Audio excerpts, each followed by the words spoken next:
Assalamualaikum warahmatullahi wabarakatuh. Waalaikumsalam warahmatullahi wabarakatuh. Bismillahirrahmanirrahim. Alhamdulillahi rabbil alamin. Wassalatu wassalamu ala ashrafil anbiya'i wal mursalin, Sayyidina wa maulana Muhammadin wa ala alihi wa ashabihil mujahidin at-tahirin, amma ba'du. Saudara-saudara kaum muslimin rahimakumullah, kalau setiap muslim ditanya kepengen punya anak macam apa, saya yakin jawabannya pasti sama, kepengen punya anak soleh. Betul apa betul? Betul. Apa ada di sini yang kepengen punya anak jadi garong? Saya kira jangankan kita yang insya Allah termasuk orang baik-baik, orang yang tidak baik saja tidak pengen kok anaknya tidak baik. Maling saja tidak pengen anaknya jadi maling.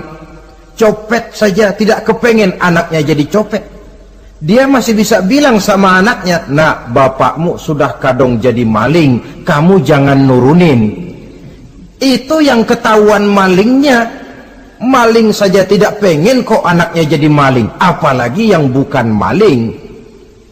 Tapi anak yang soleh ini, saudara, bukan proses yang sekali jadi. Anak soleh tidak akan muncul dengan simsalabim. Anak soleh tidak muncul dengan slogan. Prosesnya sudah diawali oleh pribadi sang calon bapak dan calon ibu daripada anak itu. Itulah sebabnya untuk mendapatkan anak yang soleh ada dua usaha yang harus dilaksanakan. Pertama, usaha zohir, artinya usaha yang kelihatan oleh pandangan mata. Apa saja yang termasuk usaha zohir ini? Pertama, pribadi calon bapak dan calon ibunya. Kalau bapaknya ahli sujud, ibunya gemar hadir di majelis taklim, meresap ke dalam kepribadian anak, ikut membentuk dirinya, sifat-sifat yang baik ini diharapkan akan menurun kepada si anak. Pribadi calon bapak dan calon ibu. Sebab ma fil aba fil abna. Bagaimana kebiasaan orang tua, begitulah anak. Kata pepatah, kalau bapak kencing berdiri, jangan heran anaknya kencing kabur. Kalau bapaknya bangun pagi jam 8, insya Allah anaknya jam 9. Jangan berharap anak mau sholat subuh. Kenapa? Bapaknya kasih contoh macam itu. Lalu suasana di rumah tangga, termasuk yang dimakan, yang diminum, termasuk pakaian kedua orang tuanya, ikut membentuk proses anak yang soleh ini. Kita kan tahu Rasulullah Shallallahu Alaihi Wasallam bersabda di dalam hadisnya, "Inna ahadakum yujma'u khalquhu fi batni ummihi arba'ina yawman nutfah." Tiap kamu diciptakan Allah dalam rahim ibunya itu 40 hari nutfah. Nutfah itu maaf, air kotor yang kalau ketemu di jalan kita jijik, dijual juga nggak laku, tapi kita berasal dari situ. Dan itu dihasilkan dari saripati makanan yang dimakan oleh sang calon bapak, sang calon ibu. Kalau calon ibu dan calon bapak senang memakan makanan yang haram, senang meminum minuman yang haram, maka itu akan melahirkan saripati makanan yang membentuk sperma yang dihasilkan dari makanan-makanan haram. Itu pun akan ada pengaruhnya dalam proses pembentukan anak yang soleh. Saya dulu berpikir, kenapa Islam ini kok kelihatannya sedikit-sedikit mesti ada doanya. Orang mau makan ada doanya, orang mau berpakaian ada doanya, berdiri di muka cermin berkaca ada doanya. Sampai seorang istri mau bergaul dengan suaminya ada doanya. Pemikiran ini terjawab setelah saya telaah dan menemukan di dalam kitab Ihya-nya Imam Al-Ghazali. Diceritakan di sana bahwa iblis yang tugasnya menggoda orang-orang kafir badannya gendut-gendut, sedangkan iblis yang tugasnya menggoda orang Islam badannya kurus, krempeng, ceking kayak morfinis. Satu hari ketemu di jalan karena satu profesi, ngobrol. Ini iblis yang tugasnya menggoda orang kafir bertanya kepada iblis yang tugasnya menggoda orang Islam, badanmu kenapa kurus macam begitu? Kata yang menggoda orang Islam, bagaimana saya tidak mau kurus? Saya ini ditugaskan menggoda orang-orang Islam. Orang Islam itu kalau dia mau minum dia baca bismillah. Bismillah racun, saya nggak bisa ikut minum. Dia mau makan baca bismillah. Bismillah racun lagi, saya nggak bisa ikut makan. Dia mau tidur tarik selimut, dia baca bismika Allahumma ahya wa amut, racun lagi aja. Saya nggak bisa tidur di selimut, terpaksa tidur di emper, mana keanginan. Dia mau bergaul sama istrinya, dia baca Allahumma jannibna syaitan wa jannibi syaitan fima razaqtana, racun lagi. Saya nggak bisa bantuin, cuma ngeliatin dari jauh. Bagaimana nggak kurus makan hati? Kata iblis yang badannya gendut-gendut, untung benar saya menggoda orang kafir yang nggak ada bacaan apa-apanya. Dia makan, saya ikut makan. Dia minum, saya ikut minum. Dia tidur di selimut empuk, saya masuk ke dalamnya. Dia bergaul sama istrinya, dikit-dikit saya bantuin. Allah Karim, ini maaflah kalau sudah dibantuin iblis ini, jangan heran anak jadi sangar nantinya. Jadi sejak proses produksi awal, Islam sudah mengajarkan hal yang sedemikian rupa. Pribadi calon ibu bapaknya baik, makanan, minuman, dan pakaian terdiri dari yang halal. Suasana beragama kelihatan di rumah tangga. Ibu ahli sujud, bapak ahli sujud. Ini termasuk proses usaha yang zahir dari orang tua yang menginginkan anak yang soleh.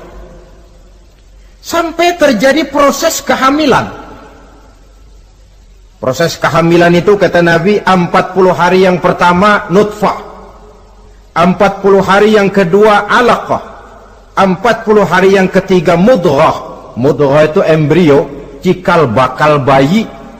Setelah proses 3 kali 40 hari itu, barulah ditiupkan ruh ke dalam rahim sang ibu. 120 hari atau 4 bulan, perempuan yang hamil itu baru terasa perutnya bergerak-gerak. Ini berdasarkan pengalaman perempuan. Saya sendiri kebetulan alhamdulillah belum pernah hamil.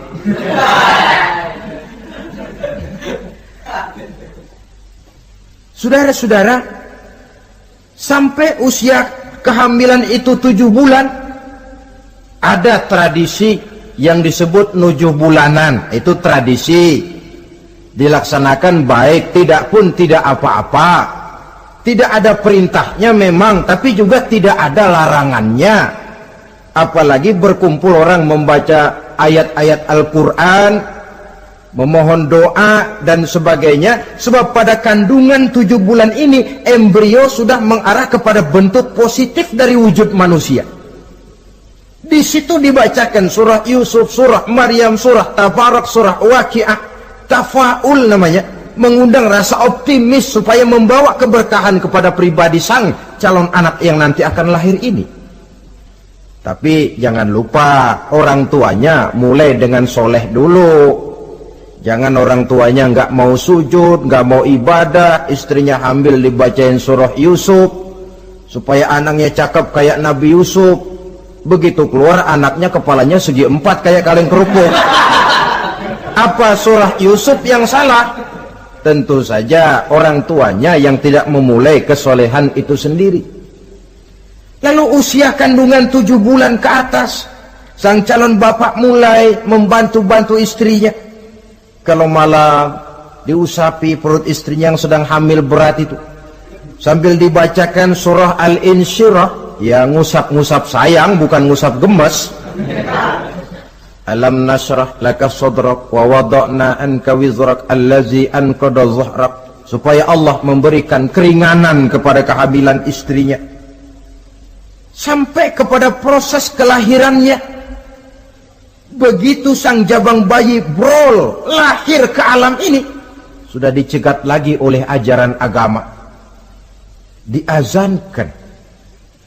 Diriwayatkan oleh Abi Dawud, kana Rasulullah sallallahu alaihi wasallam azana al-Hasan wal Husain fi uzunaihi al-yumna wa aqama fi uzunaihi al-yusra. Adalah Rasul mengazankan cucunya Hasan dan Husain di telinga kanan, mengkomatkan di telinga kiri. Bayi muslim lahir ke dunia dicegat dengan suara azan. Apa sebab? Bayi yang baru lahir ke dunia ini ibarat kaset kosong. Kalau kaset kosong dipakai merekam, daya rekamnya kuat. Maka bayi yang baru lahir ini, sebelum sempat dia dengar cintaku sedalam lautan Atlantik, belum sempat dia dengar gelas-gelas kaca, belum sempat dia dengar tembok derita,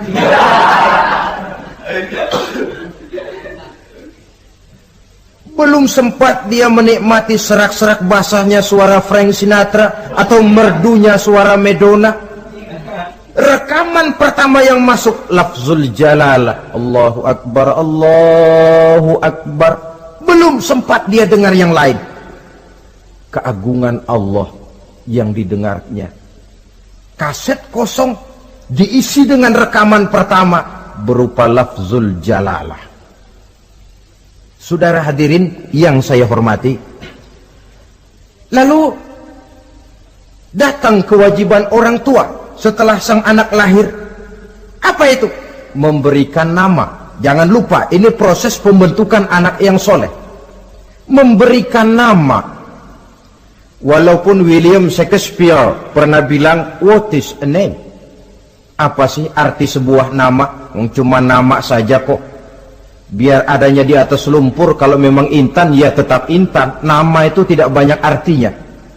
Namun pada hakikatnya nama merupakan bagian daripada doa. Itulah sebabnya Islam mengajarkan khairul asma'i ma hummida wa ubida. Sebagus-bagus nama yang mengandung pujian atau menggambarkan kehambaan seseorang kepada Tuhan. Mengandung kata-kata pujian, Ahmad, Muhammad, Hamid, Mahmud. Mengandung nilai kehambaan seperti Abdurrahman, Abdurrahim, Abdurrauf. Jangan mentang-mentang ada di Quran anak dinamai Jahannam. Wah, kenapa Jahannam? Itu kan ada di Quran, Pak. Iya, di Quran, tapi lempengan neraka itu. Sekarang ini saya melihat gejala akibat rasa malu beragama. Kan zaman sekarang kadang ada tuh orang malu mengakui Islamnya. Bertemu teman, Assalamualaikum, malu, minder. Berangkat ngaji bawa Quran, malu, minder, rendah diri, malu mengakui Islamnya. Termasuk diberikan nama yang berbau-bau Islam ini. Malu katanya, kampungan. Bapaknya kasih nama bagus, Ibrahim. Lantaran pengen nyentrik, dia potong Bram. Ibrahim kampungan, Bram aja nih lah. Ah, itu kan cuma nama, Pak. Memang begitu mulanya. Nabi pernah memberikan isyarat, la tattabi'anna sunnana man kana qablakum shibran bi shibrin. Satu saat kau pasti akan mengikuti tingkah laku orang-orang sebelum kamu. Cuma cara kamu mengikuti sedikit-sedikit. sejengkal, sehasta, semeter. Begitu enak kamu ikut-ikutan, sampai yang kamu ikuti masuk ke lubang biawak, kamu pun akan masuk juga ke dalamnya. Mula-mula nama, malu pakai nama Islam. Dari nama pindah ke pakaian. Dari pakaian pindah ke pergaulan. Kalau nama Ibrahim, berteman dia dengan Ali, Hamid, Farid, Syauki. Sudah pakai nama Bram, masa Bram temennya soleh, nggak nyetel Kalau Bram kan temennya si Bleki. Nah, kalau sudah pindah ke pergaulan, yang saya khawatir pindah agama tidak terasa. Pindah agama tidak lagi terasa. Ini yang kita khawatir. Itulah sebabnya membudayakan nama yang baik ini perlu kita pelihara. Nama sebagian daripada doa. Tatkala orang tua memanggil kita dengan nama yang baik, sudah merupakan doa agar anaknya jadi orang baik-baik. Saudara hadirin yang saya hormati, setelah memberikan nama yang baik, kewajiban berikutnya dari orang tua muslim ialah wa ayyu'addibahu, kata Nabi, memberikan pendidikan. Sebab nama yang baik tidak akan banyak menolong kalau tidak diiringi dengan pendidikan. Nama saja Muhammad Mukmin, kerjaan ngadu ayam.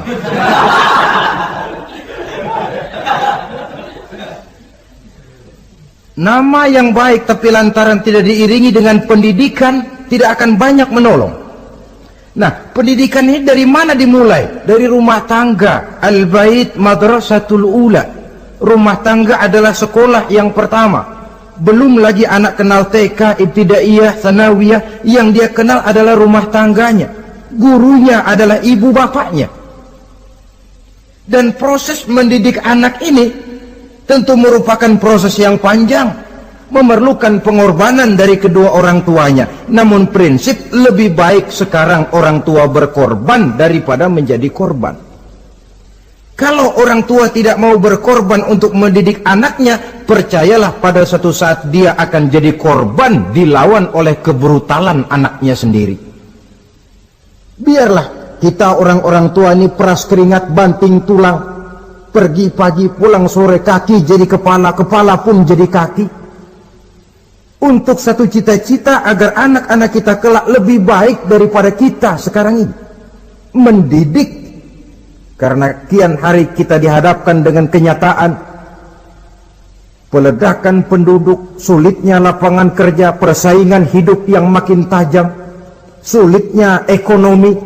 Kalau anak kita tidak bekali dengan pendidikan, dia akan tersudut di pojok-pojok kehidupan untuk lebih banyak cuma jadi penonton daripada pemain di dalam kegiatan kehidupan ini.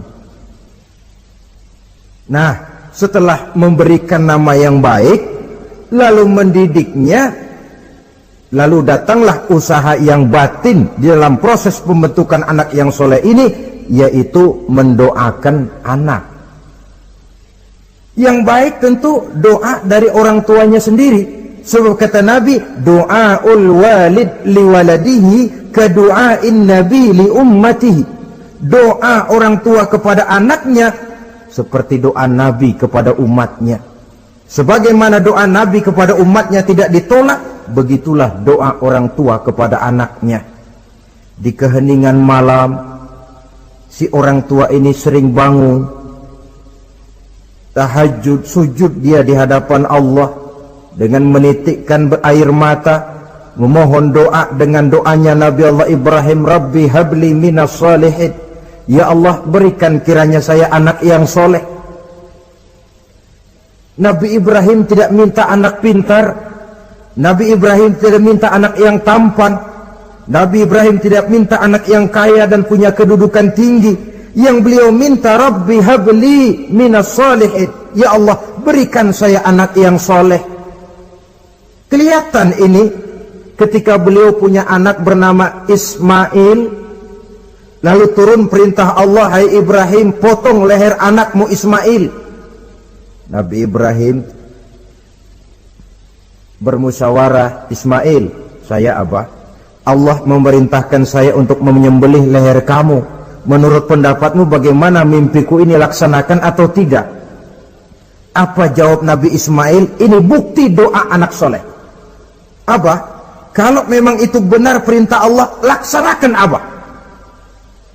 Ya abati fa'al ma tu'mar, satajiduni insyaallah minas sabirin. Kalau memang itu perintah Allah, Abah, laksanakan, potong leher saya. Anak soleh.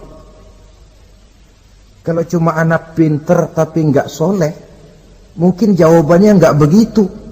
Nak, bapak disuruh Allah menyembelih leher kamu. Bagaimana nak, laksanakan jangan. Mungkin dia akan jawab, kenapa saya bapak aja potong yang udah tuaan.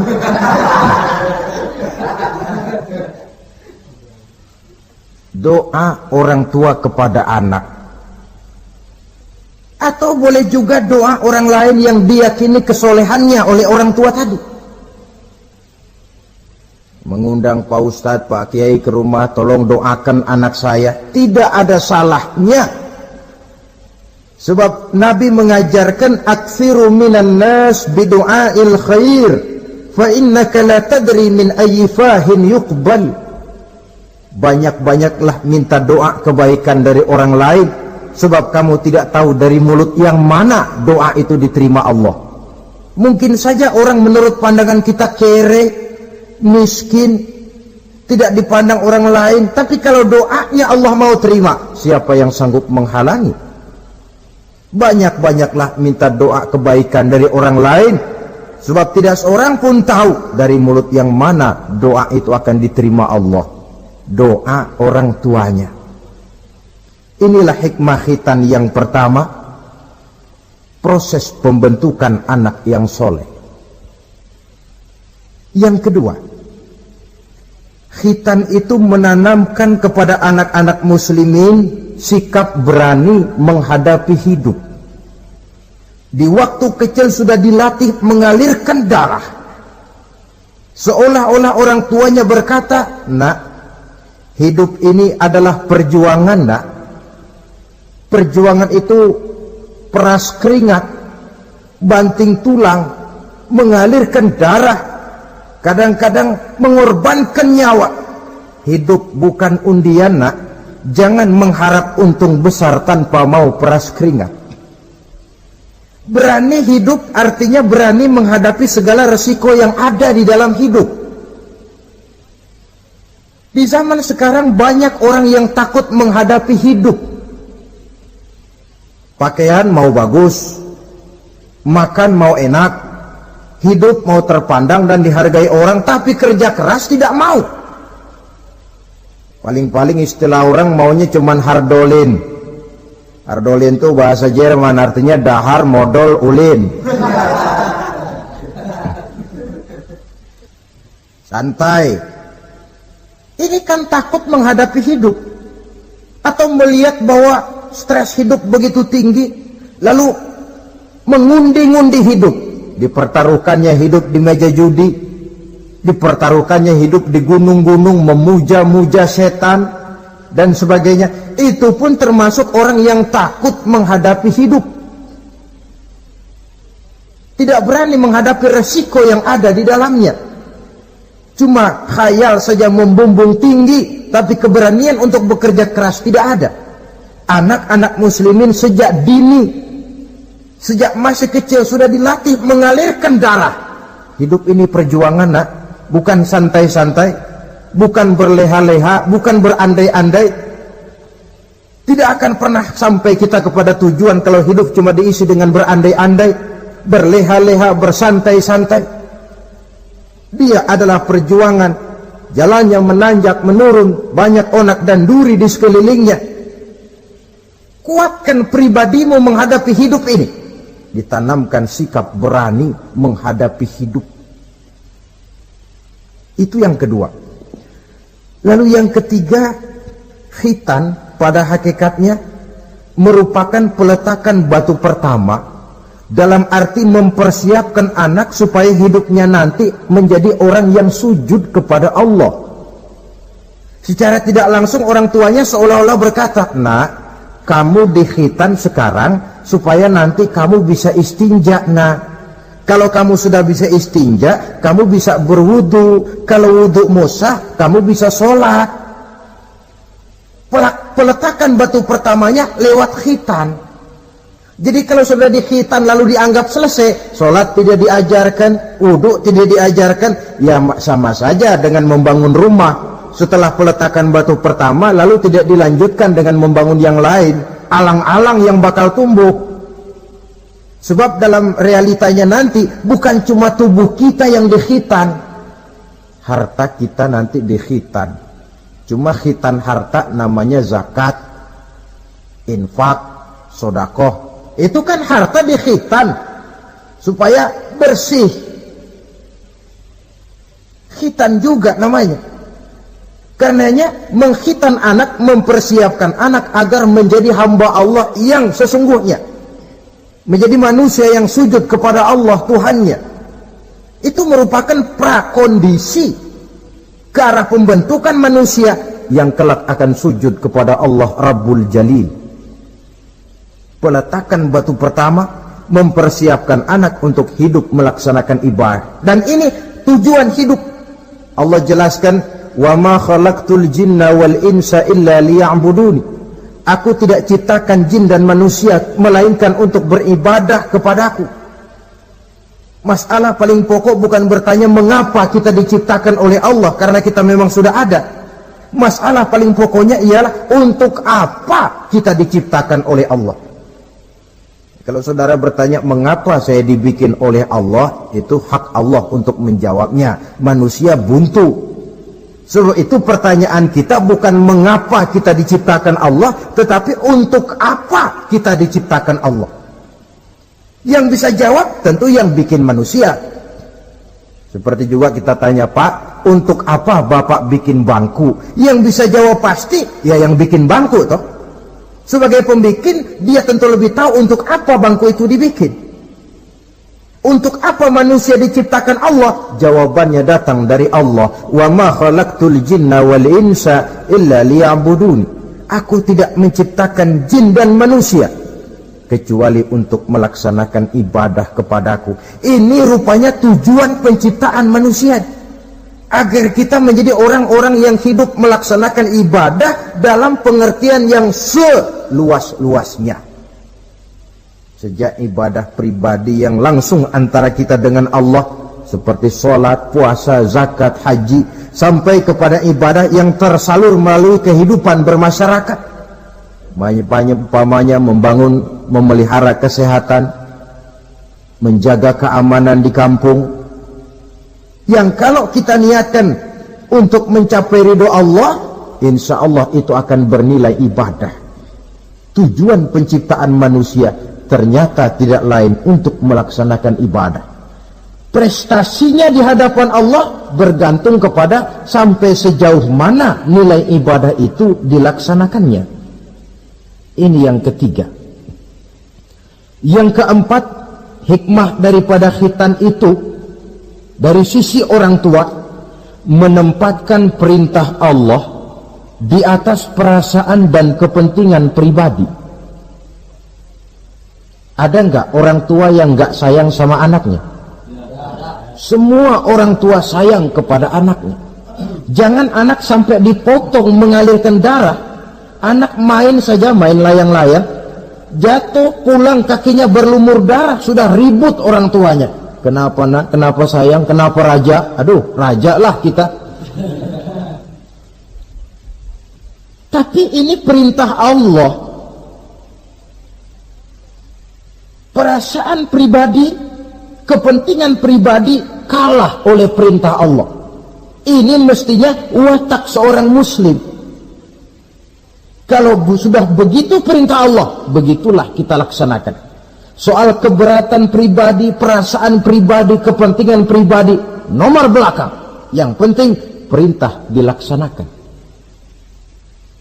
Cobalah kalau khitan itu, anak yang begitu kita sayangi, pada umur sedang lucu-lucunya, dipegangi dia, lalu dikhitan.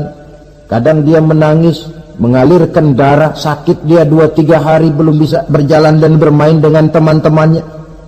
Tapi ada rasa luas dalam hati orang tua. Kenapa? Alhamdulillah ya Allah, perintahmu sudah saya laksanakan. Perasaan pribadi itu ditekan oleh perintah Allah. Perintah Allah di atas perasaan dan kepentingan pribadi. Kalau perasaan ini sudah kita miliki, itu pertanda nilai iman kita sudah mapan.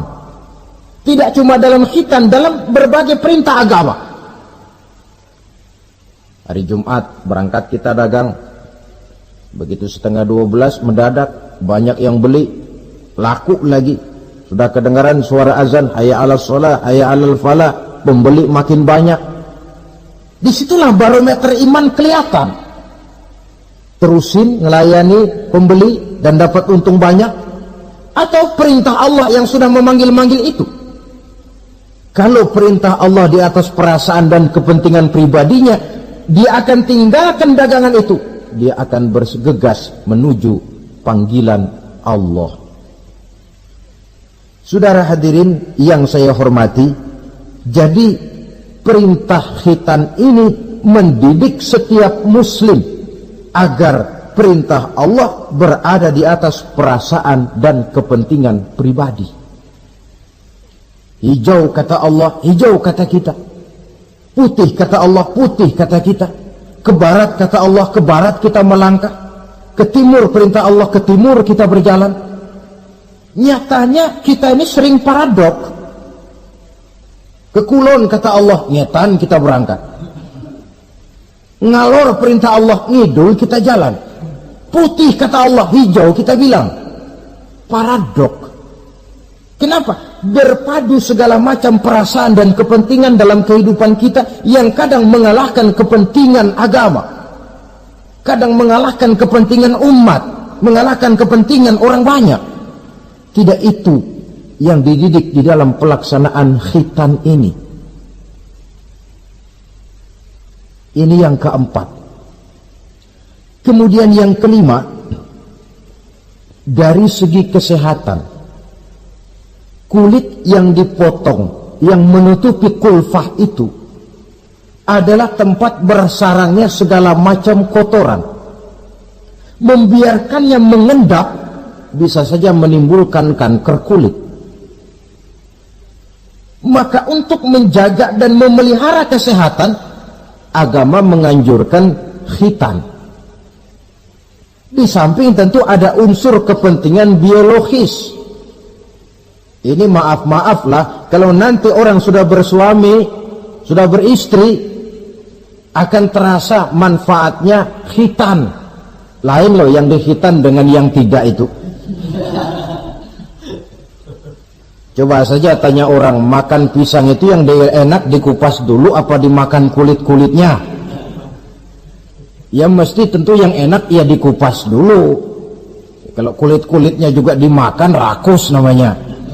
Belum lagi kemungkinan bisa jadi penyakit. Dari segi kesehatan, dari segi kepentingan biologis, perintah khitan ini kembali manfaatnya buat kehidupan manusia.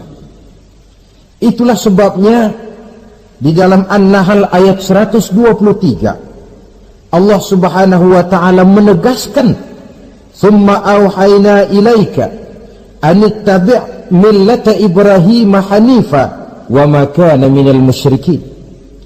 Kemudian kami wahyukan kepada kamu wahai Muhammad, ikutilah agama Ibrahim yang hanif ini, dan tidaklah ia termasuk daripada golongan orang-orang yang menyekutukan Allah. Artinya syariat khitan ini yang berasal dari sejarah kehidupan Nabi Ibrahim diteruskan oleh syariatnya yang dibawa oleh Nabi kita Muhammad sallallahu alaihi wasallam. Maka kalau ayat menjelaskan inna dina indallahil Islam, agama yang diridhoi Allah itu cuma agama Islam. Islam yang mana? Islam yang dibawa oleh Nabi Adam, diteruskan oleh Nabi Nuh, diteruskan oleh Nabi Ibrahim, diteruskan oleh Nabi Musa, diteruskan oleh Nabi Isa, dan disempurnakan oleh Nabi kita Muhammad sallallahu alaihi wasallam. Karena seluruh rasul yang 25 ini sumbernya sama, Allah. prinsip ajarannya sama, la ilaha illallah. Cuma syariatnya saja yang agak berbeda, disesuaikan dengan situasi dan kondisi dari umat yang dihadapi oleh Rasul itu. Nabi Sulaiman misalnya ada sholat, tapi sholatnya Nabi Sulaiman tidak pakai rukuk dan tidak pakai sujud, berdiri saja. Zaman Nabi Nuh ada puasa, tapi puasanya versi Nabi Nuh lain dengan puasanya versi kita sekarang ini. Syariat berbeda sesuai dengan situasi dan kondisi. Tapi khitan sejak Ibrahim, Ismail, Ishak, sampai kepada Musa, sampai kepada Isa, sampai kepada Nabi kita, terus berkelanjutan sampai hari akhir nanti. Jadi bukan merupakan syariat baru. Pengukuhannya dalam An-Nahl 123 ini, aku wahyukan kepadamu Muhammad, ikuti agama Ibrahim ini, agama tauhid, yang diantara syariatnya adalah pelaksanaan khitan. Sedangkan Ibrahim seorang yang hanif. Hanif ini lebih tinggi daripada sekedar taat. Kalau orang yang taat itu contohnya begini, nak, tolong taruh ini gelas di pinggir meja, nak. Kalau dia taat ya apa adanya, ditaruh saja tuh gelas di pinggir meja. Orang yang hanif lain, mikir. Iya, kalau ditaruh di pinggir kan gampang kesenggol orang, jatuh ke bawah, pecah. Biar diperintah taruh di pinggir, taruh aja di tengah dah, biar aman.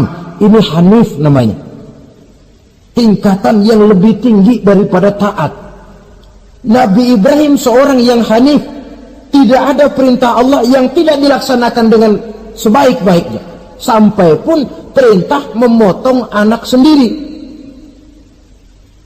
Saya kira kalau perintah macam begini turun kepada orang zaman sekarang, banyak yang bubar jadi orang Islam. Potonglah leher anakmu, dah, udahan aja dah. Dan memang perintah itu cuma untuk menguji kekuatan mental Nabi Ibrahim alaihissalam. Perintah menyembelih leher anak, perintah membangun Ka'bah, perintah hijrah keluar dari kampung halamannya sampai mengembara ke negeri Syam. Perintah ujian menghadapi api yang dinyalakan oleh Raja Namrus. Belum lagi perintah menghadapi kekufuran daripada kaumnya, menghadapi orang tuanya sendiri yang adalah produsen berhala. Bisa kita bayangkan ini, anaknya penegak tauhid, bapaknya produsen berhala. Tapi itulah agama, syarat dengan contoh. Yang anak bapaknya nabi, anaknya bajingan. Yang anaknya nabi, bapaknya pembuat berhala. Karena memang hidayah itu adalah hak prerogatif dari Allah Subhanahu wa ta'ala. Diberikan kepada siapa saja yang dikehendakinya. Saudara-saudara kaum muslimin rahimakumullah. Oleh sebab itu saya mengajak kepada seluruh umat Islam, kalau melaksanakan walimatul khitan, mengkhitan anak, boya sudah lewat masanya cuma sekedar diramein dengan layar tancap atau orkes madun. Akan lebih positif kalau diisi dengan dakwah, pengajian, ceramah yang menjelaskan tentang hikmah daripada walimatul khitan ini. Yang ditinjau dari segi apapun, mengadakan pengajian itu lebih menguntungkan, baik pribadi, baik yang mengadakan walimah, baik bagi masyarakat, ketimbang walimah dengan berfoya-foya. Apalagi hadis mengingatkan kita, kata Nabi begini, man sanna sunnatan hasanatan falahu ajruha wa ajru man amila biha. Siapa yang memulai satu kebajikan, dia akan mendapat pahala dan pahala dari orang-orang yang mengikuti kebajikan itu. Saudara nyunatin anak, mengadakan pengajian, undang kiai, banyak orang yang hadir, saudara akan dapat pahala dan juga dapat pahala dari seluruh orang yang hadir. 1000 orang yang hadir, 1000 saudara dapat pahala. Sebaliknya kata Nabi, wa man sanna sunnatan sayyi'atan falahu ismuha wa ismu man amila biha. Siapa yang memulai satu kejahatan, dia akan mendapat dosa dan dosa dari seluruh kejahatan yang terjadi pada malam itu. Jadi kalau saudara nyunatin anak, pesta, mengundang apa film, apa orkes, maka seluruh maksiat yang terjadi pada malam itu di tempat itu, saudara ikut dapat dosanya. Kenapa? Sponsornya saudara. Iya, tapi kan saya nggak suruh mereka maksiat, Pak. Betul, tapi bisanya mereka maksiat kan karena sarana disediakan. Sponsornya itu. Jadi sponsor kebajikan mendapat pahala, sebagaimana sponsor kejahatan pun akan mendapat pahala dari nilai kejahatan yang ditimbulkannya. Belum lagi segi keberkahannya, belum lagi banyaknya orang-orang yang berdoa, 1, 2, 3, 40 orang berkumpul mendoakan anak kita. Masuk dalam hadis doaul arba'in ka doail wali. Doa 40 orang yang berkumpul sudah sama dengan doanya seorang wali. Jangan, inilah yang sering saya istilahkan, kita ini kadang-kadang kontradiksi. Nikah secara Islam, ngadep penghulu, ada 2 saksi pakai ijab kabul, tapi nanti pestanya secara Nasrani, gaya hidup rumah tangganya gaya Yahudi. Nikahnya, khitannya cara Islam, pestanya gaya Yahudi, pendidikan anaknya cara Nasrani. Akhirnya pribadi anak jadi tidak karu-karuan, terlalu banyak diwarnai. Bukankah Nabi menyatakan kullu mauludin yuladu 'alal fitrah fa abawaihi yuhawidanihi aw yumajjisanihi aw yunassiranihi aw kama qala. Setiap bayi dilahirkan dalam keadaan suci, bersih. Tidak ada dosa warisan dalam Islam. Tidak ada anak haram jadah dalam Islam. Yang haram jadah itu perbuatan bapak moyangnya itu. Anak lahir suci, bersih, seperti kertas putih. Mau ditulis dengan tinta apa, terserah kedua orang tuanya. Setiap bayi dilahirkan suci, kata Nabi. Orang tuanya yang menjadikan dia Yahudi, menjadikan dia Nasrani, atau menjadikan dia Majusi. Kadang tanpa terasa.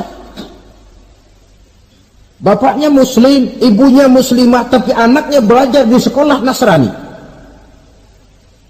Ini kan sudah yunasirani, menasranikan anak. Sekolahnya di sekolah Yahudi, sekolahnya di sekolah Majusi, menjadi pemuji api. Dan anak lebih dari sekedar buah mata, belahan hati. Dia adalah amanah dari Allah.